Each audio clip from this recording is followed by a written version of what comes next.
Hi, I'm Wayne McGee. I'm the General Manager for Creative Electronic Systems North America, also known as CES. And what we want to talk about today is the next generation of avionics laboratory development platforms. And I want to thank Rick over at 4DSP for setting the stage for some of the things that I'm going to talk about. Traditional method for system development starts out with the lab system. And typically, what we've seen in the past is that that's an AirCool system, front panel I/O or rear transition modules. And you go through the integration and validation there. Then you move to the pre-flight system, and there you're starting to convert from conduction-cooled, from air-cooled to conduction-cooled, and you've got the same integration and validation stage. And then you go to the production system where you've got yet another integration and validation stage, and you do all of your environmentals. And so it's quite a lengthy process, particularly if you're talking about a safety certifiable system. One of the goals for this operation was for us to speed up the program development cycle, to decrease the risk that was associated with the cycles, reduce the program NRE, and to enable new technology.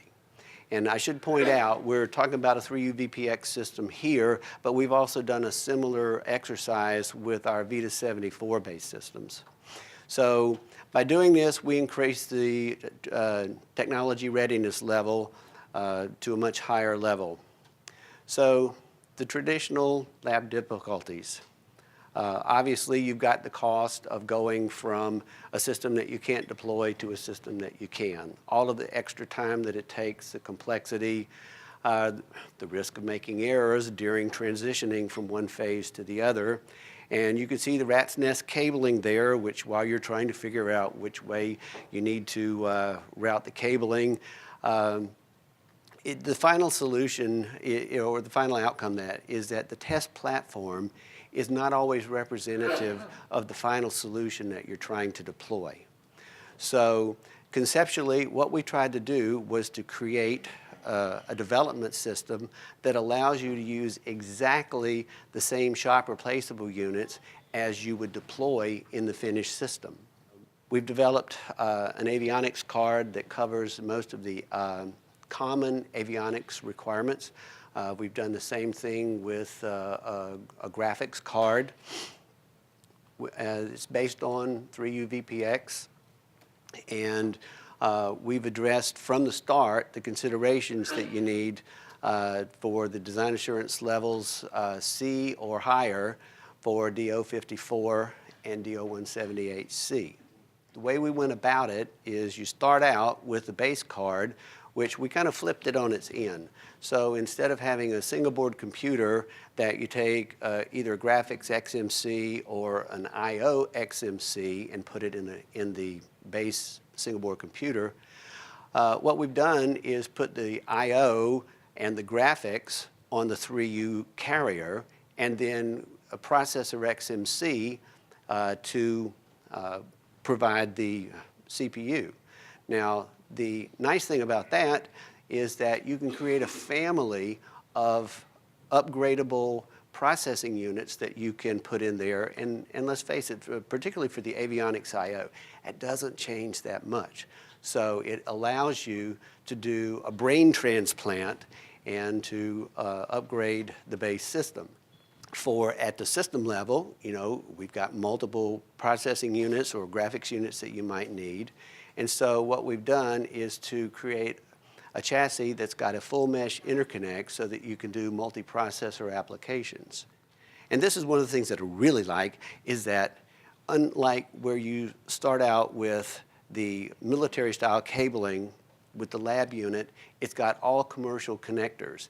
And we can adapt this to different styles of applications, so we can change the connectors out.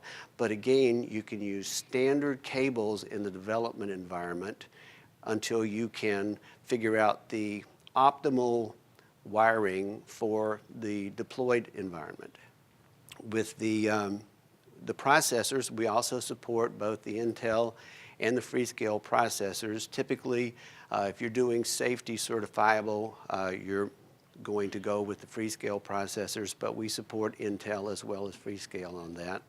And one of the things by doing this where you're using exactly the same modules, you don't have to worry about, okay, in your AirCool design, do you actually come off of a different port on, say, one of the Ethernet ports or the serial ports?